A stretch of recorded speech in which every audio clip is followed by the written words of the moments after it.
자, 오늘 우리 디모데후서 3장에 배우고 확신한 일에 거하라고 하는 그 제목으로 말씀을 드리겠습니다. 여러분, 이게 우리가 한 7주 정도 어떤 사명의 메시지를 제가 전달한다고 말씀을 드렸습니다. 이 사명하면 사람들이 굉장히 부담을 느끼는 것 같아요. 근데 사명은 사실은 부담을 느끼는 것이 아니라 우리를 살리는 것입니다. 여러분, 우리가 세상 속에 살면서 가끔씩은 우리의 모습을 너무 놓쳐버릴 때가 많은 것 같습니다. 여러분, 성경은 뭐라고 얘기하고 있냐면 우리의 가치를 예수님 생명과 맞바꾼 가치라고 얘기합니다. 우리의 출발은 거기에서부터 출발합니다. 나는 어느 정도 소중하냐면 예수님만큼 소중해요. 예수님의 가치가 내 가치예요. 예수님의 목숨으로 나를 살리셨어요. 그래서 내가 나를 볼 때는 낙심할 수밖에 없는데, 내가 나를 볼 때도 너무 한심한 게 많은데, 내가 나를 볼 때 또 기가 막힌데, 하나님이 나를 보실 때 그 각도는 그런 각도가 아니고 예수님만큼의 가치라는 거예요. 그러니까 우리는 하나님과 연결되어 있다는 말을 여러분 알아들으셔야 돼요. 우리는 하나님과 연결되어 있어요. 그러니까 하나님과 연결되어 있기 때문에 그만큼 하나님이 일을 하는 존재로 우리의 존재는 그렇습니다. 그래서 사실은 이제 기독교의 중요한 교리와 문답 중에 하나가 뭐냐면 우리의 창조 목적에 관한 얘기를 합니다. 하나님의 영광을 위해서 창조됐다고 하고 우리가 해야 될 제일 중요한 것은 일평생 그를 즐거워하는 것이라고 얘기합니다. 여러분, 이게 하나님의 영광 돌리는 것과 우리의 행복이 맞닿아 있습니다. 그러니까 하나님의 사람이 하나님과 상관없이 사는 것이 불행이에요. 우리가 하나님의 가치, 예수님의 가치라고 얘기하면 그분과 연결되어 있다고 하는 이 사실을 알면 그를 높이는 것이 우리가 행복한 겁니다. 여러분, 사랑하는 사람 사이를 잘 보시면, 사랑하는 사람을 잘 보시면 사랑을 베푸는 사람, 그 사랑을 받는 사람도 행복하지만 사랑하는 사람도 행복한 거예요. 연결되어 있기 때문에 그렇습니다. 우리가 그리스도와 그렇게 연결되어 있습니다. 우리가 하나님과 그렇게 연결되어 있습니다. 우리의 가치는 예수님 가치예요. 우리의 가치는 그래서 10원짜리, 100원짜리라고 표현하듯이 우리는 예수님 짤이에요. 그 정도 가치 있는 존재가 우리입니다. 이걸 인정하기까지 오랜 시간이 걸렸습니다. 예. 왜 그러냐? 우리가 우리의 모습을 너무 잘 알잖아요. 우리가 얼마나 넘어지는지 잘 알잖아요. 그리고 세상의 모든 눈에 보이는 모든 눈들이 우리를 그렇게 평가하거든. 수준 낮은 놈, 형편없는 놈, 가치 없는 놈, 있을 필요 없는 놈, 이런 평가들이 우리 주변에 너무 많지만 세상이 나를 그렇게 평가하지만 하나님은 우리를 보실 때 예수님 대신 산 자입니다. 이게 하나님이 우리에게 요구하시는 우리의 가치예요. 우리가 이걸 받아들이는 순간부터 주님과 같은 마음으로 구동하기 시작을 하는 겁니다. 예. 훌륭한데? 이렇게 마이크라고 생각하니까 훌륭한데요? 여러분, 우리는 예수님의 가치만한 존재입니다. 그래서 우리에게 사실은 말도 안 되는 명령을 허락하시는 겁니다. 여러분, 예수님의 12 제자들이 면면을 봤을 때는 지금도 기가 막히지만 그때 그 동시대에 살았던 사람들에게 예수님이 지구상에서 뽑으신 12명의 사람이 이렇대라고 소개한다고 할 때 형편없는 사람들이에요. 대부분이 어부였습니다. 그리고 사회 부적응자였습니다. 대놓고 세리라고 일컬었던 사람들입니다. 또 열심당원이라고 소리쳤던 사람입니다. 비교적 건전하게 건강하게 사람들의 존경만 받을 만한 위치에 있었던 사람이 한 사람도 없었어요. 전부 사회적으로나 경제적으로나 아니면 실제로 윤리 도덕적으로도 나쁜 놈들이에요. 그런 사람들이 예수님의 12 제자예요. 그런데 그 사람들을 우리 주님이 부르셨다. 지금도 마찬가지입니다. 우리가 우리를 볼 때에 뭔가 대단한 일을 할 수 있겠습니까? 겨우 우리 신앙 지키는데도 이렇게 허덕허덕거리는데. 그런데 성경에 보면 우리를 너무 높이 보고 너무 높은 명령을 주시는 것 같아요. 이게 우리하고 괴리가 있는 것 같아요. 그래서 교회 왔을 때는 이 말이 맞는 것 같지만 삶의 자리로 돌아가면 즉각 우리의 옛 모습으로 돌아갑니다. 여러분, 오늘 이 시간에 여러분 인정하시길 바랍니다. 메시지를 시작하기 전에 우리가 어떤 존재인지. 나는 예수님의 목숨으로 살아난 자다. 예수님만한 가치 있는 자다. 우리 주님이 우리를 보실 때 예수님처럼 보신다는 거예요. 그러니까 예수님에게 세계를 맡겼던 것처럼 우리에게 세계를 맡기는 거예요. 이런 각도로 여러분들이 이해하시면 이 모든 말들이 부담이 아니라 하나님이 나를 통해서 하시겠다고 하는 말로 받아들여지게 되는 겁니다. 지난 시간에 우리가 앞으로 한 7가지에 대한 얘기를 우리 모두가 회복하자는 각도로 지난 시간에 첫 번째 회개하고 복음을 믿으라고 말씀드렸습니다. 여러분, 우리는 회개해야 합니다. 예, 주님께로 결정적으로 돌아오는 구원받는 회개가 당연히 있어야 되지만 우리 삶에서 끊임없이 영점 조정하는 회개에 일어나야 됩니다. 여러분, 회개는 하나님과의 관계에 가장 중요한 역할을 감당합니다. 우리 주님이 입을 여시자마자 제일 먼저 외친 소리 회개하라는 얘기입니다. 여러분, 사단은 지금도 공격하기를 회개를 잊어버리게 만듭니다. 회개하지 않습니다. 나는 좀 괜찮은 놈이라고 계속 착각하게 만듭니다. 그래서 회개하지 않으니, 자기가 죄인이라고 인정하지 않고 오직 주님의 피만 필요하다라고 인정하지 않으니 주님과의 관계가 교회 다닌 연수와 상관없이 항상 서먹한 관계인 거예요. 좀 깊은 관계가 아니야. 항상 잘 떨어져 있는 우리 성도들이 저를 그렇게 부담스러워한다는 얘기가 있습니다. 저만큼 이제 울산교회 한 번씩 오는데 울산교회 너무 좋아요. 목사님 1년에 한 번씩만 오세요. 이렇게 얘기하시더라고요. 화면에 있는 목사님이 좋다고 얘기를 하시더라고요. 그래서 저만큼 하기야 저하고는 그래도 괜찮습니다. 저 뭐 인간이시라 얼마든지 그럴 수가 있어요. 우리 1년에 한 번 봐도 되고 6개월에 한 번 봐도 괜찮습니다. 목사는 그럴 수가 있어. 하지만 하나님과 이런 관계를 유지한다? 그게 신앙생활이 아니에요. 그게 종교예요.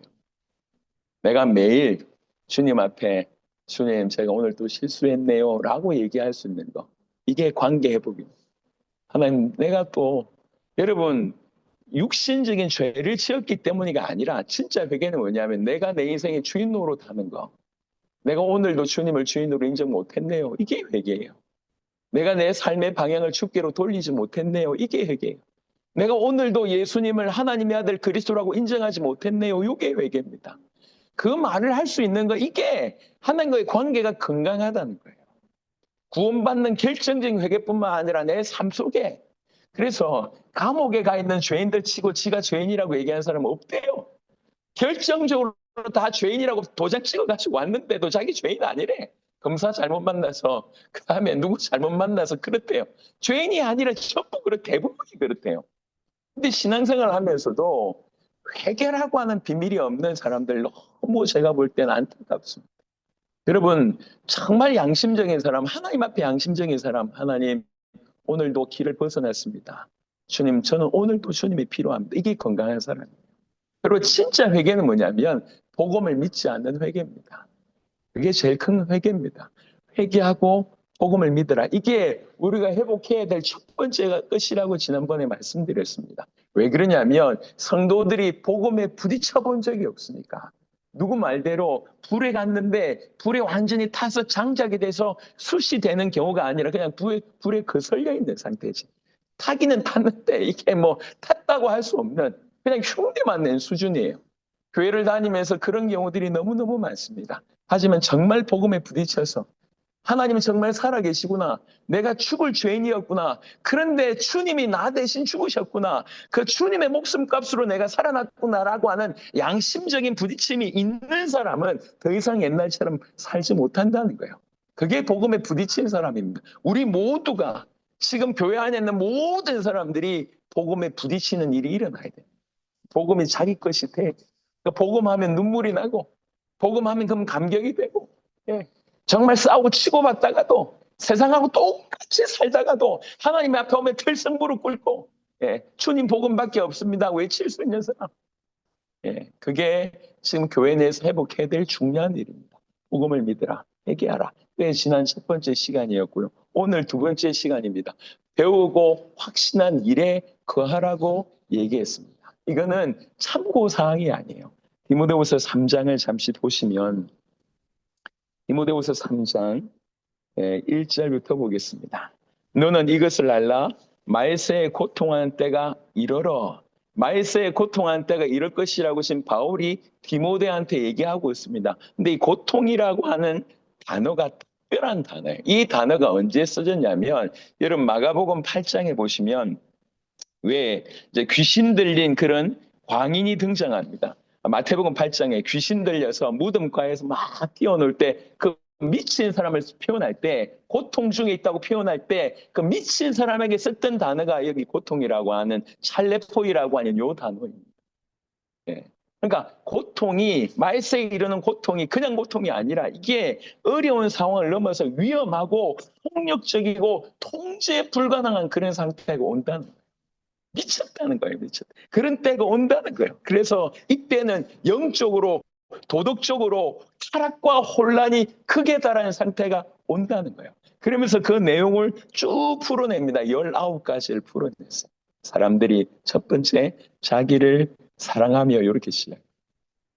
자기를 사랑하며. 자기밖에 몰라요. 점점 개인주의로 가고 있습니다.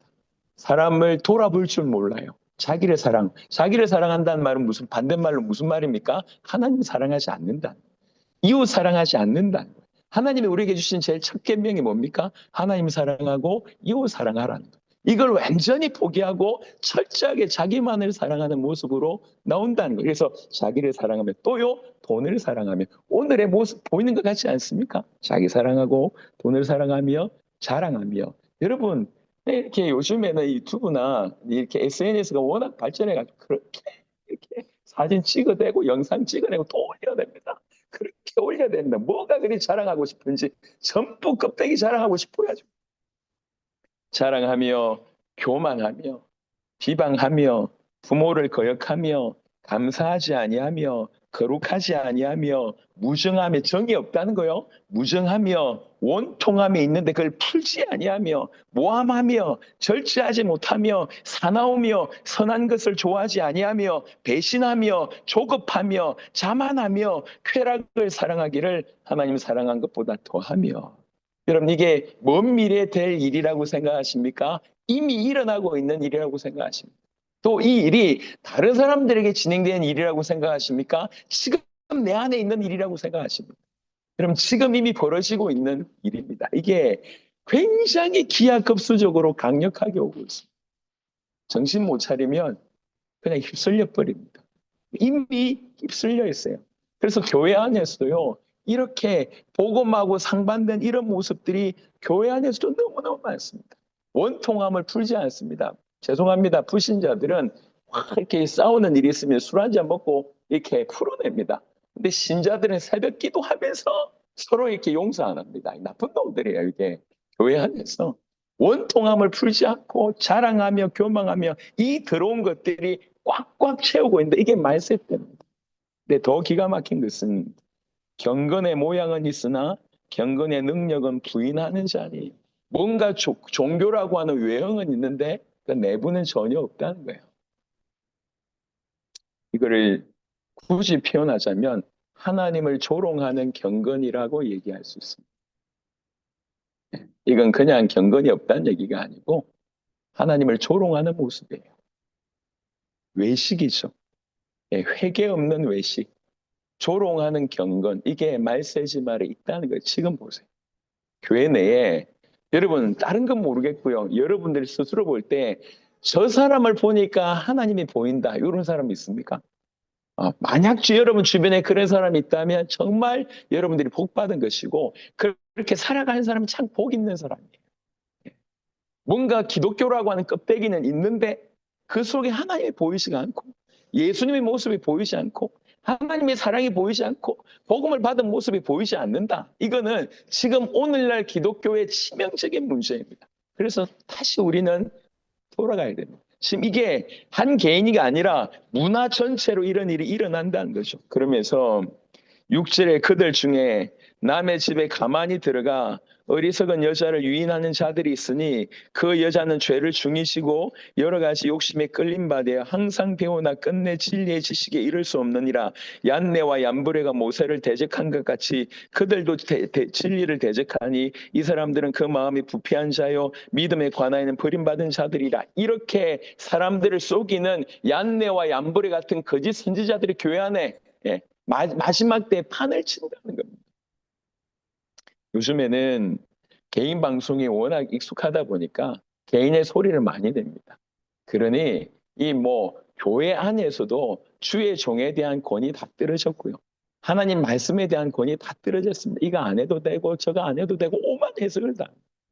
예, 11조 하나만 얘기를 드려도 11조를 해야 됩니까? 라고 하는 질문에 적지 않은 사람들이 막 나와가지고 안 해도 된다는 얘기를 쭉 합니다. 그런 사람들 조회수가 높아요.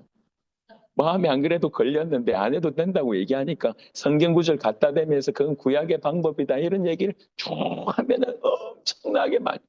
저는 묻고 싶습니다. 11조를 꼭 해야 된다 안 해야 된다가 아니라 왜 11조를 해야 되냔 말이에요. 10의 1이라고 하는 목표는 10의 1을 우리 주님이 가져간다는 얘기가 아니에요. 10의 1의 의미는 뭐냐면 하나님 나에게 모든 걸 주시지 않으셨냐. 나도 당연히 주님 앞에 모든 걸 드려야 되는데 내가 이 땅에서 삶을 살아야 되니까 모든 걸 드린다는 마음으로 10의 1을 드리는 거예요. 근데 세금 떼고 드려야 됩니까? 안 떼고 드려야 됩니까? 라고 질문하는 것은 어떤 의도죠?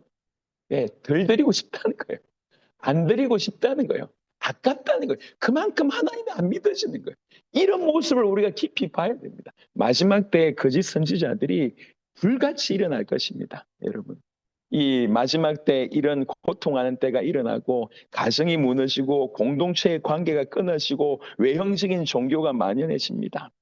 9절에 그러나 그들이 더 나아가지 못할 것은 저 두 사람이 된 것 같이 그들의 어리석음이 드러날 것입니다. 나의 교훈과 행실과 의향과 믿음과 오래 참음과 사랑과 인내와 박해를 받음과 고난과 또한 안디옥과 이고니온과 루스드라에서 당한 일과 어떠한 박해를 받은 것을 네가 과연 보고 알았거니와 주께서 이 모든 것 가운데서 나를 건지셨느니라. 무릇 바울의 개인적인 얘기하면서 무릇 그리스도 예수 안에서 경건하게 살고자 하는 자는 박해를 받으리라 라고 되어 있습니다. 그럼 마지막 때에 진짜 하나님 편에 서서 하나님이 원하시는 삶을 살면 공격받습니다.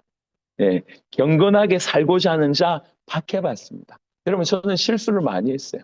하지만 제가 실수한 것도 아닌데도 불구하고 욕도 많이 들었습니다. 저는 원래 욕 듣는 스타일이 아니었어요. 안 믿으시겠지만 여러분들이. 저는 굉장히 모범적으로 지냈습니다. 어릴 때. 저 우리 광명에 아버지 있습니다. 여쭤보십시오. 근데 그나마 아주 착하게 들었어요. 저는 남에게 싫어하는 행동을 해본 적이 별로 없어요. 저는 군대에서도 두들겨 맞아본 적이 거의 없어요. 워낙 FM으로 하니까. 예, 그렇게 살았습니다. 그런데 어느 순간부터 욕을 엄청 많이 들었어요. 어떤 분들은 조성욱이라고 한 이름 들으면 이가 갈린대. 치과를 가세요. 이가 갈리면. 왜 이가 갈리는지 모르겠는데 이가 갈린대요. 왜 이가 갈리지? 난 모르겠어요. 내가 그 사람한테 뭐 한 게 없는데 이가 갈린대요.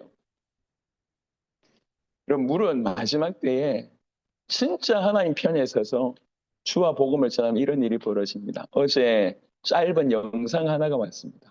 미국의 시애틀이었는가요? 거기서 이제 사람들이 예배하는 사람들이 모여가지고 예배 드렸습니다. 그러니까 예배를 회복해야 되지 않냐, 동성애 이건 올바르지 않다 이렇게 회복하고 있는데 거기에 피켓을 들고 동성애 주의자들이 주변을 확 둘러서 예배하고 찬양하고 있는데 뭐 손가락 욕부터 시작해서 비난을 퍼붓기 시작하는 거예요. 그래서 일촉즉발의 상황이 벌어졌어요. 드디어 그 멤버 중에 그 피켓 들고 있는 예배를 방해하고 있는 멤버 중에 한 명이 이기지 못하고 이렇게 찬양 인도하는 사람을 위해서 이렇게 어떻게 죽이려고 덤벼드는 그런 상황이 벌어졌어요. 거기에 또 경찰이 투입돼가지고 그 시위대들을 막고 이런 일들이 어제 영상으로 올라왔더라고요. 어제 있었던 일입니다. 여러분 예배를 드리는데 이런 일이 벌어져요. 앞으로. 더 그럴 겁니다. 이게 지금은 미국 얘기일지 모르겠지만 우리 한국의 상황일 수도 있습니다. 여러분 우리가 정말로 하나님을 믿고 하나님이 나를 그렇게 사랑하셨다고 믿는 사람들은 우린 하나님만을 위해서 살아야 되잖아요. 그리스도 예수를 위해서 살아야 되잖아요. 근데 이 길이 세상이 형성되어 있는 세상과 반대의 길이라고요. 그러니까 핍박을 받을 수밖에 없는 상황입니다. 여러분이 신앙생활을 잘 계수하셔야 됩니다. 예. 성경에 예수님께서 얘기했어요. 계수해라. 저기 전쟁을 하는데 저쪽에 군인이 2만 명이고 니네 군인이 10,000명이다. 계수해라. 그래서 못 이길 것 같으면 빨리 가서 타협해야 되지 않냐. 야, 그리고 네가 망대를 짓는데 이 건축을 하는데 이 돈 가지고 이걸 지을 수 있는지 계수해야 되지 않냐. 계수해라라고 얘기했어요. 무슨 말이냐면 신앙생활 우리가 출발할 때 이 길이 무슨 길인지 알고 출발하라는 거예요.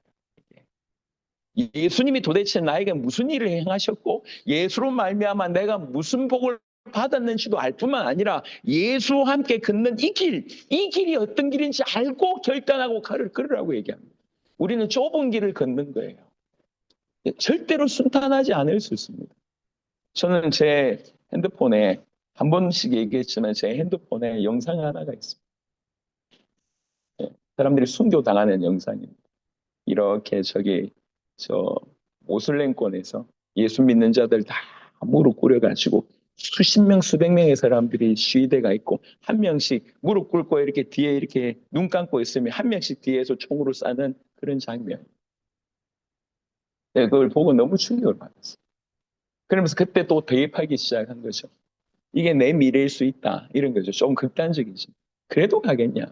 그러면 신앙생활은 복 받기 위해 사는 게 아니에요. 응답받기 위해 사는 것이 아닙니다. 이미 충만한 복을 받았기 때문에 이 길을 가는 거예요. 이미 완전한 응답을 받았기 때문에 예수의 생명을 얻었기 때문에 이 길을 가는 겁니다. 그게 신앙생활입니다. 주님이 나를 그 정도의 가치로 영원한 하나님의 나라로 우리를 인도할 모든 길을 열어주셨기 때문에 그 길을 가는 것입니다. 그래서 마지막 때에 경건하게 살고자 하는 자는 핍박을 받습니다. 그래서 마지막 때는요, 이렇게 완전히 양분됩니다. 악한 사람들과 속이는 자들은 더욱 악하여져서 속이기도 하고 속기도 하나니 그러나 이제 14절부터 반전이 일어납니다. 이런 엄청난 일이 벌어진대. 이런 일이 이미 일어난대. 그러니 너는 어떻게 해야 되겠냐? 살 길을 얘기하고 있습니다. 그냥 여기에서 휩쓸려서 그냥 이런 사람들처럼 살래? 아니면 예수의 생명으로 너를 건진받아서 네가 예수님의 가치라고 얘기한다면 하나님께서 예수님에게 세계를 맡기셨던 것처럼 너에게 세계를 맡기셨다는 것을 네가 정말로 인정한다고 하면 너는 뭐 해야 되겠냐? 이렇게 되는 거예요. 그러나 너는 이렇게 나옵니다. 완전히 바뀌는 거죠.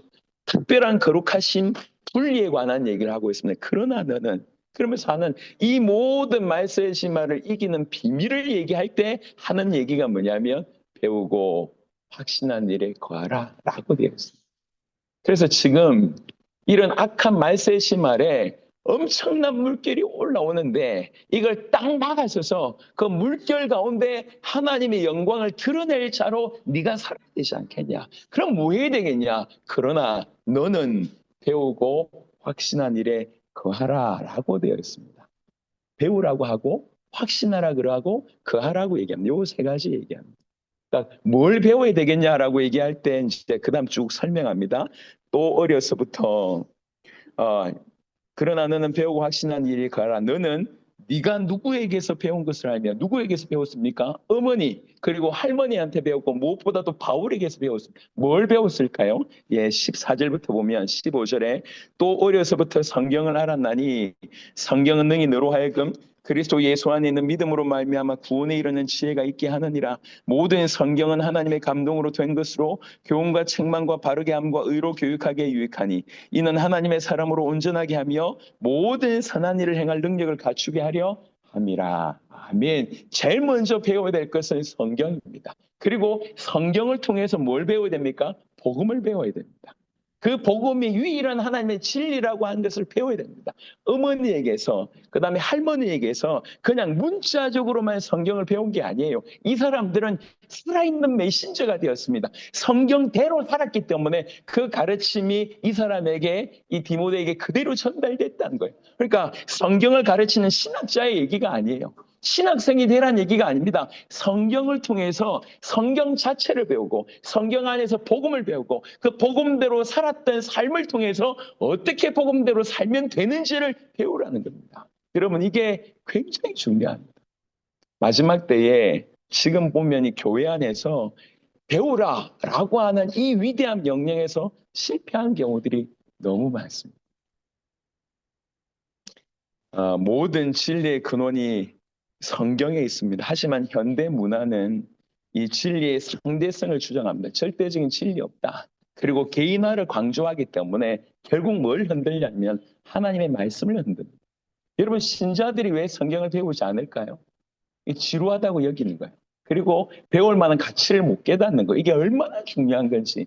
자기 삶에 있어서 하나님의 말씀을 배우고 하나님 말씀 안에서 복음을 배우는 것이 얼마나 중요한지를 몰라서 본인은 모릅니다. 이 성경이 해답을 주고 있습니다. 이 엄청난 세파가 몰려오는데 배워야 될 것에 대한 얘기를 합니다.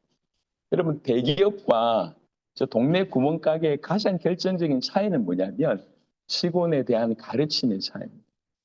여러분요, 대기업은요, 정말로 잘 가르치고 가르치는데 열정을 뿌립니다. 제가 조사를 약간 해봤어요. 요즘에 워낙 이렇게 검색 기능이 잘 돼서 조사해 보니까 대기업이요, 신입 사원들에게 교육하는 시간이 23개월이에요. 23개월. 23개월 동안 신입 사원을 교육하는데 1인당 교육비가 얼마나 들어가느냐? 6천만 원 들어간대요. 6천만 원. 6천만 원 정도를 주면서 23개월, 그것도 신입 사원. 내가 만약 15년을 대기업을 들어갔다. 그러면 15년 동안 대기업에서 배운 것을 구체적으로 한번 조사를 해봤어요. 사내 교육이 있고요. 그 다음에 글로벌 연수가 있고요. MBA가 있고요. 뭐 이런 식으로 있더라고요. 그래서 대략 대기업에서 내가 한 15년 정도 근무하면 이 사람이 교육받는 시간이 1000시간에서 2000시간 정도 된다. 구멍가게 배웁니까? 구멍가게 안 배워. 그냥 와가지고 일 시킵니다. 하지만 대기업일수록 더 가르친다. 그러니까 더 차이가 나는 거죠. 여러분, 가톨릭이요, 천주교가 무섭습니다. 저기 들어가면 새가족 교육, 새신자 교육 엄청납니다. 엄청납니다. 그런데 우리는 이 하나님의 말씀 배우는 거에 대해서 너무 이렇게 귀하게 여기지 않는 거예요. 요즘에 이단들 설치잖아요. 죄송합니다. 이단들이 설치지 않습니까? 근데 이단들이 얼마나 열심히 성경 공부하는지 모르시죠? 제가 찾아봤어요. 그래서 찾아봐서 이단들이 어느 정도 공부하는가 한 네 가지 이단들 한번 얘기해 볼게요. 여호와의 증인이 있어요. 여호와의 증인들 적어도 일주일에 2회 정도를 모인대요. 여호와의 증인 모든 사람들. 그래서 한번 모일 때마다 3-4시간씩 공식 집회한대요. 그리고 전도 대상자가 있으면 1대1로 교육하는데 주 1회에서 2회 동안에 주 1회에서 2회를 하는데 6개월에서 1년 동안 전도 대상자를 그렇게 훈련한답니다. 그러니까 평상시에도 매주 1, 2회 예배 말고 성경 공부만 위해서 따로 모여서 계속 공부해요. 통일교는 인문 교육을 주로 세미나로 하더라고요. 통일교는 1일에서 2일 정도로 인문 세미나를 하고요. 그 다음에 기본 원리 강조하는 그 강조를 세미나를 하는데 3일에서 7일 정도 세미나하고 무엇보다도 40일 수련회를 한다요. 40일 수련회. 우리 교회에서 만약 40일 수련회 하면 다 도망가겠죠. 의미를 모르니까. 요즘에 가장 무리가 되는 신천지는요. 입교하기 전에 초등, 중등, 고등 교육을 받는데 이게 토탈 6개월에서 7개월 정도 됩니다. 주 4, 5회 정도의 만남으로 통해서 입교할 때에 시험을 치는데 문제가 300문제예요. 그 300문제에서 90점 맞아야 통과돼요. 입교하고 나서요. 각 지파별로 배치가 되는데 각 지파 안에서 생활반으로 배치가 된대요. 거기서 주간 반복 교육을 1, 2회 정도 진행하고 분반 활동을 하는데 10명에서 20명 정도가 분반으로 모여져 있어요. 이 분반 활동하는데 성경 공부하고 신앙 체크하고 전도 실적 체크하고 정기적으로 말씀 시험하고 주요 성경 구절 100구절 암송하게 하고 제가 조사하면서 좀 많이 회개가 들었습니다. 야, 따라갈 수가 없구나. 요즘에 안상홍 있잖아요. 하나님의 교회, 안상홍 하나님의 교회. 신천지보다 더 무섭게 파고들고 있고요. 있는데 이 하나님의 교회는 어느 정도 하냐면 신입 교육은 3일에서 5일 정도 일주일에 3번 내지 5번을 모인대요. 일주일에. 3번 내지 5번을 모이고 이제 성도가 됐잖아요. 그러면 성도들은 평일날 일주일에 2번 내지 3번을 모인답니다. 그리고 꼭 예배 때는 예배 전으로 1-2시간씩 모인대요. 성경 공부하는데 죄송합니다. 생을 걸고 있습니다. 그래서 자기들의 교리를 철저하게 준비하게 했습니다. 이 사람들이 죄송합니다. 그냥 일반 우리 성도들 만나잖아요. 준비가 안 돼요. 야, 큰일 났구나. 그냥 이단을 이기기 위해서 공부하자 이런 각도로 제가 지금 말씀드리는 게 아닙니다. 우리가 왜 하나님의 말씀을 배워야 되는지 우리가 너무 모르고 있구나. 그러면서 실제로 적지 않은 기독교인들이 현장 가운데서 다 현장에 영향을 끼치는 사람들이 아니라 다 넘어져 있는 사람들. 왜 그러냐? 내용이 없어요. 뭘 가르쳐야 될지가 없어, 이게. 그래서 오늘 여러분 하나만 결론 내리면 좋을 것 같아요. 저하고 여러분. 하나만. 그러나 너는 배우고 확신한 일에 거하라. 요 말을 가지고 여러분 각자에게 답으로 그렇지. 나는 배우고 확신한 일에 거해야 되겠다라고 하는 그 결론 하나만 내리시면 예, 그 결론에만 도달하면 오늘 메시지는 성공한 것입니다.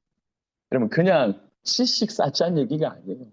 남들보다 좋은 성과를 얻자는 얘기가 아닙니다. 지금 예수님은 사도 바울의 입술을 통해서 말세가 어떠한 때인지를 얘기합니다. 그리고 그 말세 때 자기를 어떻게 지킬 수 있는지를 얘기하고 이 본의를 통해서 내 가족을 지킬 수 있고 우리 이 교회를 지킬 수 있고 현장을 지킬 수가 있지 않습니까? 그러려고 하면 배우라고 얘기합니다. 무엇보다도 디모데후서 3장 15절부터 17절 말씀하신 대로 성경 배우라고 얘기합니다. 여러분 성경 무서운 얘기가 아니에요. 우리 인류의 역사에 이 성경이 얼마나 지대한 영향을 끼쳤습니까? 인류 문명에 관해서, 법에 관해서, 윤리에 관해서, 문학에 관해서, 예술에 관해서 성경이 깊은 영감을 줬어요. 성경에는 하나님이 누구신지, 우리가 어떤 존재인지, 어떤 고통을 받고 있는지, 이 고통 가운데서 우리가 어떻게 빠져나올 수 있는지, 하나님은 누구신지, 하나님과 우리가 어떻게 관계를 맺는지가 성경이 다 알려주고 있고 무엇보다도 복음을 우리에게 계시하십니다. 그래서 몇 구절만 좀 참고하도록 하겠습니다. 제가 화면을 부탁을 드렸는데 성경 구절 몇 구절만 참고하겠습니다. 여호수아 1장 8절입니다. 예, 화면 전화를 부탁드립니다. 여호수아 1장 8절.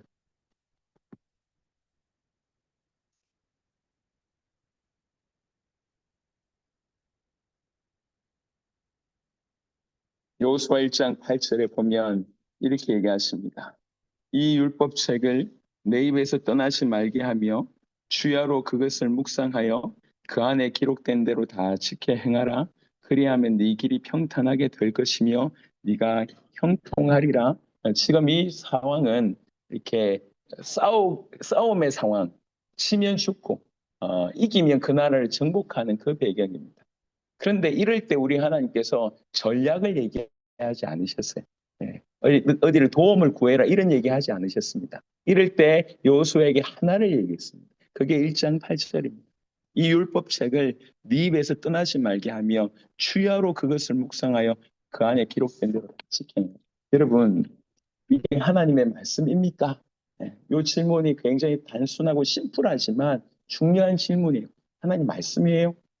이게 하나님의 말씀이면 우리는 이 하나님 말씀을 귀히 여기지 않을 수가 없습니다. 내가 정말로 인정한다면 이게 하나님 말씀이구나. 나에게 주신 하나님 말씀이구나. 내 깊은 심령에서 이거 인정한다면 우리 하나님 말씀을 우습게 여길 수가 없습니다. 그 어떤 것보다 귀하게 여겨야 되고 그 어떤 것보다 하나님 말씀에 계속 깊이 들어갈 수밖에 없어요. 이게 나에게 주신 하나님의 편지라고 여기면 예, 그런 생각을 하게 된다고 합니다. 여러분 여호수아 1장 8절 같은 경우에는 세상의 지식으로 이해되지 않는 방법으로 얘기합니다. 그만큼 말씀이 소중하다고 얘기하는 거예요. 시편 1편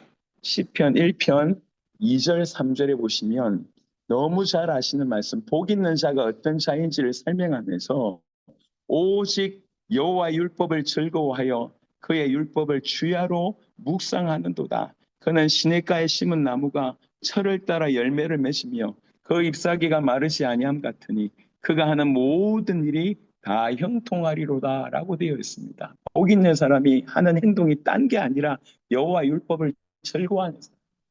하나님 말씀을 즐거워하는 사람이고 그의 율법을 죄로 묵상한다. 이게 무슨 뜻이지?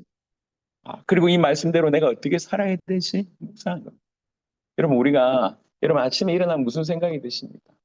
하는 게 아니라 생각이 드는 거죠. 무슨 생각이 드십니까? 그냥 차를 몰고 가다가 무슨 생각이 드십니까? 예. 아무 생각 없이 화장실에 앉아 있을 때 무슨 생각이 드십니까? 갑자기 자다가 갑자기 누구 코고는 소리 때문에 깼다든지 아니면 무슨 상황 때문에 갑자기 눈이 탁 떠졌을 때 그 짧은 생각에 무슨 생각하십니까? 만약에 그 짧은 생각에 우리가 하나님 생각할 수 있다면, 그럴 수 있다. 그리고 그 짧은 순간에 우리 하나님 말씀이 생각난다.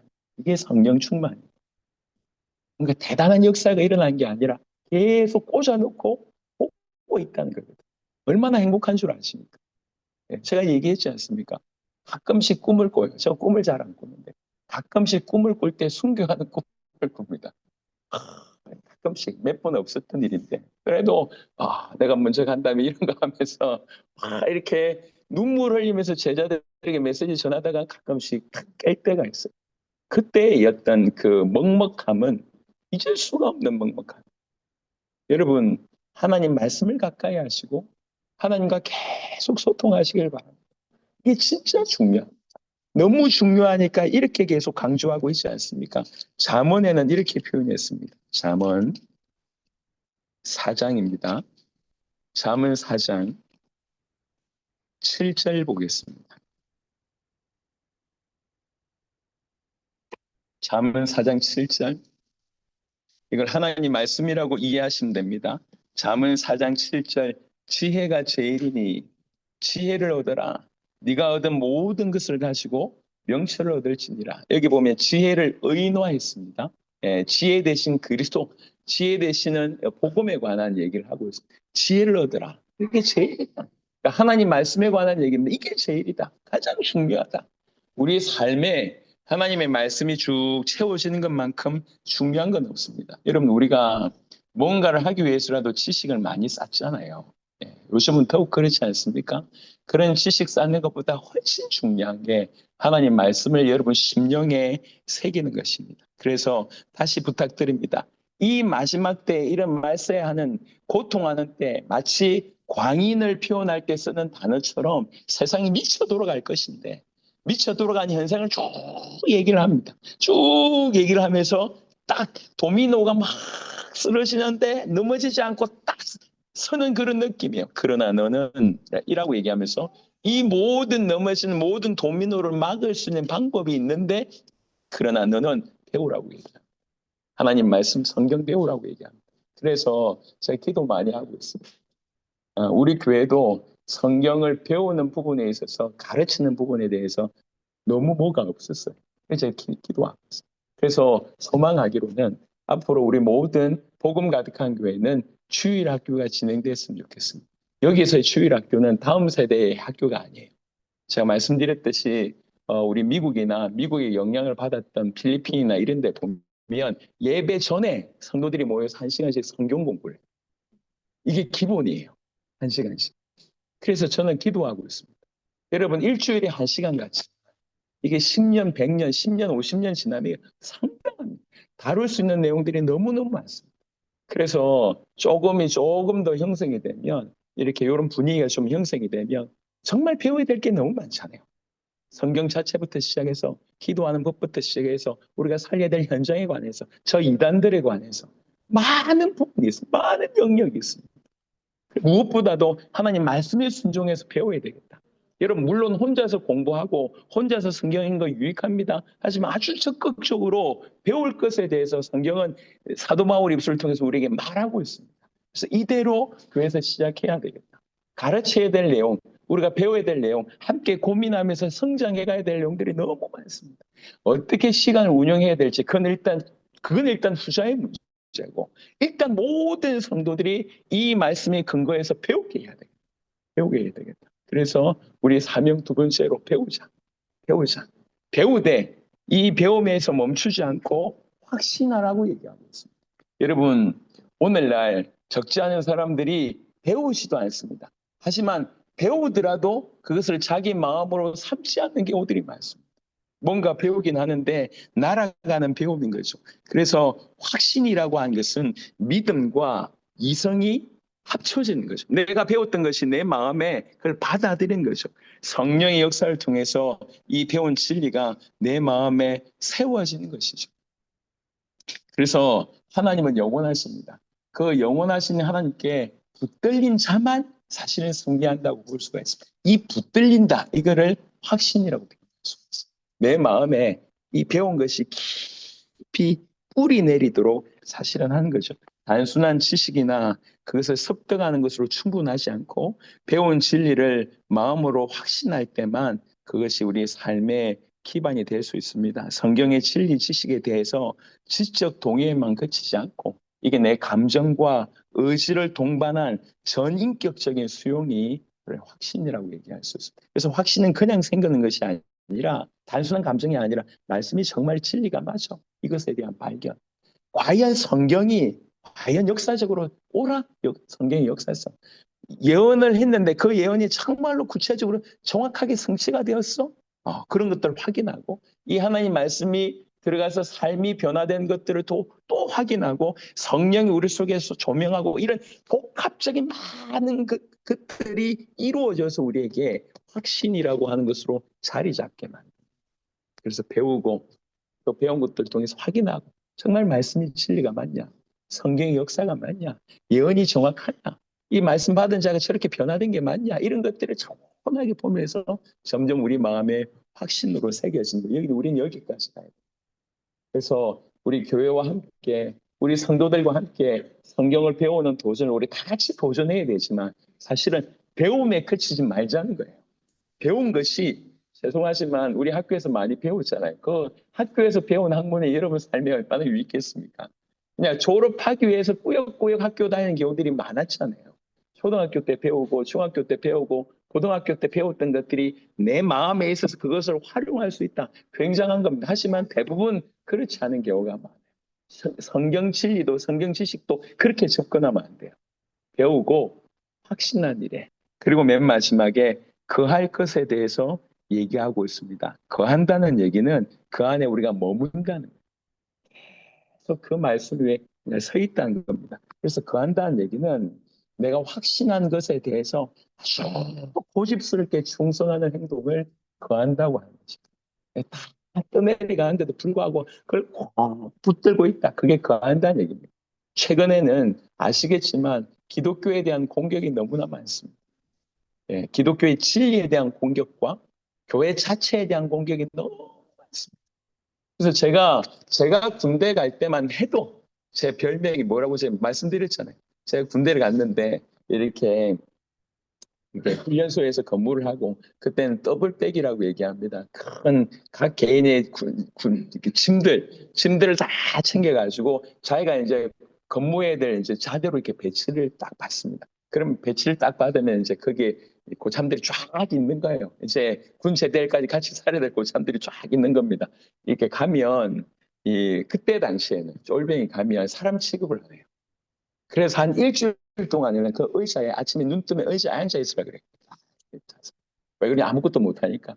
너는 애기야. 가만히 있어. 쳐다만 봐. 그래서 심지어 들고 갔던 그 더블백 안에 있는 침도 손 못 대게 해요. 고참들이 정리해 줍니다. 왜? 악이니까. 그래서 짐을 막 틀어내는데 거기에 두꺼운 성경책이 둥 떨어진 거예요. 소대 방 안에서 성경책이 둥 떨어진 채 지금도 기억나요. 이게 완전히 이렇게 모션 자체가 굉장히 느린 슬로우 모션처럼 둥 떨어지는데 사람들이 그걸 보고 갑자기 숙연해졌어요. 야, 이거 미친놈 한 놈 같구나. 그래서 그때부터 제 별명이 환자였어요. 환자. 환자. 무슨 말이냐? 기독교 이꼬르 정신병 환자. 그게 제가 군대 갔던 30년 전에 일이에요. 그때 이미 예수 믿는 놈은 정신병자라고 군대에서 소문이 났어요. 지금 30년이 더 지났습니다. 여러분이 세파가요. 우리로 하여금 붙어있지 못하게 만들어. 세상에 어두운 분위기를 만들어놨고 어두운 문화를 만들어놓고 그게 정상이냐 계속 만들어. 계속 흔듭니다. 그럼 그 한다는 말은 무슨 말이냐면 내가 확신한 것에 관해서 충성스럽게 고집스럽게 붙들고 있는 거예요. 고집스럽게 충성하는 거예요. 그게 거하는 거예요. 오늘날 우리가 신앙생활을 한다는 거, 그거 한다는 거예요.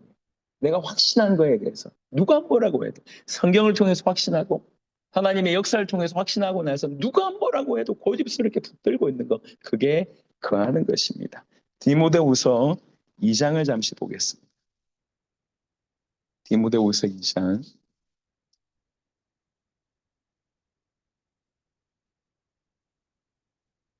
디모데후서 2장 15절 보겠습니다. 디모데후서 2장 15절. 너는 진리의 말씀에 옳게 분별하며 부끄러울 것이 없는 일꾼으로 인정된 자로 자신을 하나님 앞에 드리기를 힘쓰라. 예, 거하라라고 하는 표현의 다른 의미. 하나님 말씀 앞에서 진리의 말씀을 제대로 분별하고 부끄러울 것이 없는 자로 인정될 만큼 그런 자로 자신 하나님 앞에 드려. 야, 세상 사람들 대충 살아. 이건 죄도 아니야. 이리 와봐, 한잔해. 이리 와봐, 뭐 이건 괜찮은 거야.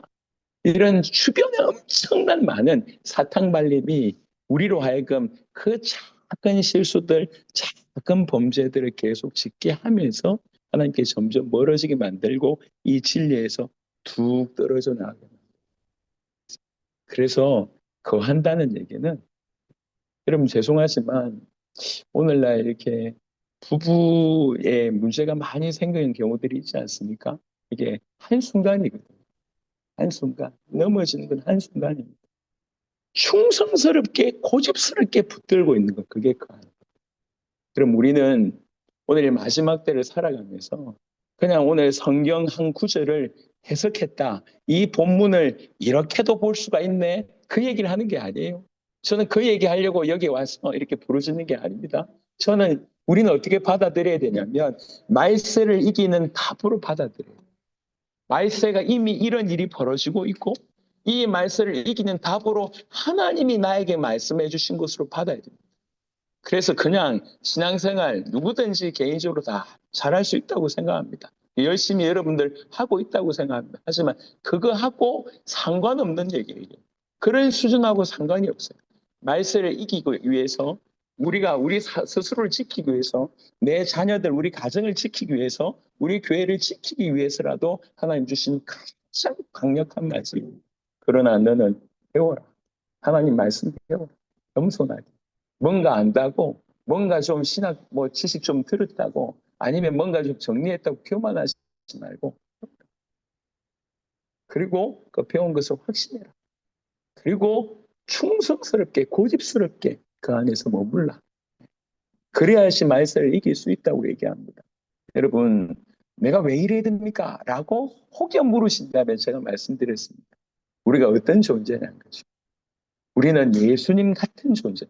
굳이 표현하자면. 이 예수님 같은 존재라고 얘기하면 이단적인 말이고요. 예수님과 같은 가치의 존재. 예수님을 죽이시고 우리를 살리셨어요. 예수님 피값으로, 예수님 목숨값으로 우리가 산 자가 되었어요. 우리는 1대1로 하나님이 예수님과 1대1로 바꾼 존재입니다. 그게 우리입니다. 하나님 보실 때 우리는 그런 존재예요. 그리고 마치 예수님에게 세계를 맡겼던 것처럼 하나님이 우리를 그렇게 여기시고 전 세계를 맡겨주십니다.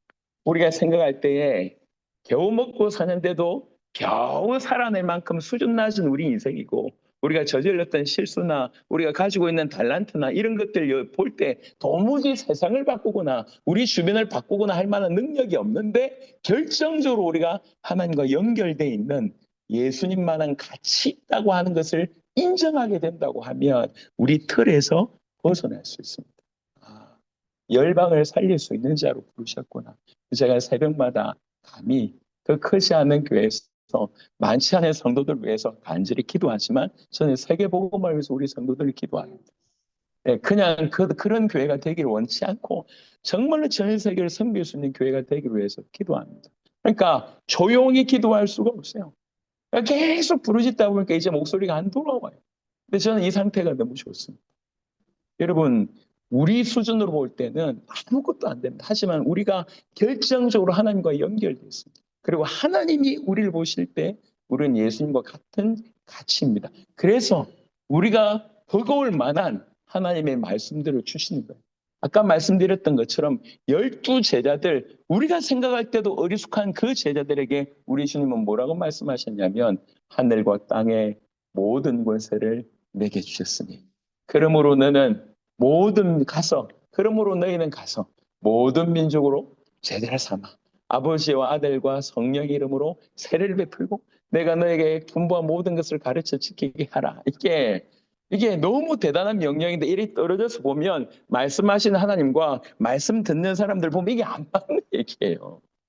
전 세계 최고의 군왕들, 내가 뭐 최고의 영웅들 모아놓고 이 말을 하면 그래도 뭔가 이해가 될 것 같은데 전 세계 중에 어떻게 보면 가장 낮은 수준의 사람들 12명 정도, 한 명 없으니까 11명 모아놓고 그 얘기를 하시는 거예요. 안 맞잖아요. 그런데 아시지 않습니까? 그 말씀대로 하나님께서 어떻게 역사하시는지.